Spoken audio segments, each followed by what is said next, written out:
the next step on these, let's say we got it technically kind of lined up.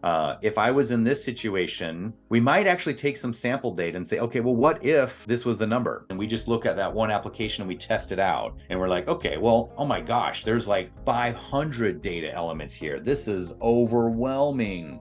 This is not going to give us the data we need. Well, right then and there, we know, okay, we got a technically sound KPI, but it's not relevant and it's not appropriate. So we can then redirect and come up with something else, or we do one and we look at it and we go, oh my gosh, there's, the green range is really going to be anything above 30% would be glorious because we're just so far out of whack here. And we'll work our way to getting up to 80 to 95%, but that's going to be a 5-year haul, folks, before we get there. So being able to test this with some sample data or even made up data and say, well, what would this mean if it said this, is a good way to kind of stress test and say, yeah, that's a relevant metric.